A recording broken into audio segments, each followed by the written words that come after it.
अभी घर वाले भी परेशान है, मैं भी परेशान हूँ। क्या करने, खुदकुशी करने मर जाए, लेकिन फिर बच्चों का ख्याल आता है कि मैं मर गया, इनका क्या बनेगा। मैं मजदूर आदमी हूँ, मेरा भी दिल करता कि मैं किसी से मांगू अल्लाह के नाम पे। घर वाले भी खुश होते हैं, आप भी खुश होते हैं। बच्चे कितने दिन से स्कूल नहीं जा रहे आपके? तकरीबन हो गया 10-15 दिन हो गए। फीस के मामले से ही वो तो पैसे उनको देने के लिए है नहीं।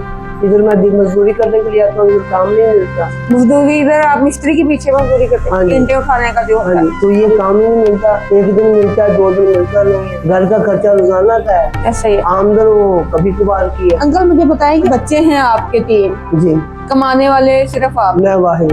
आप वाहिद है। हाँ जी। घर में आप कहते हैं कि पैसे जब मैं नहीं लेके जाता तो घर का माहौल भी खराब होता है, लड़ाई झगड़े भी होते हैं। ऐसे ही। ऐसे में फिर इंसान का दिल तो गहरा बड़ा परेशान वो होता इतना का परेशान है कि खुदकुशी करने को दिल करता है, है। मतलब मायूसी जो है वो छा जाती है। हाँ जी, मायूसी इतनी कि खुद ही रोने को दिल करता है, क्योंकि आजकल कोई किसी की बात नहीं सुनता।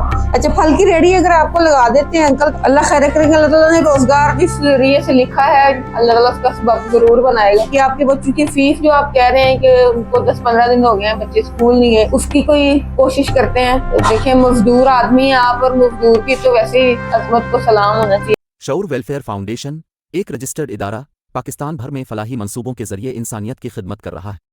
सदकात, ज़कात और अतियात के लिए डिस्क्रिप्शन में फॉर्म का लिंक मौजूद है। अतिया करें और खैर बांटें।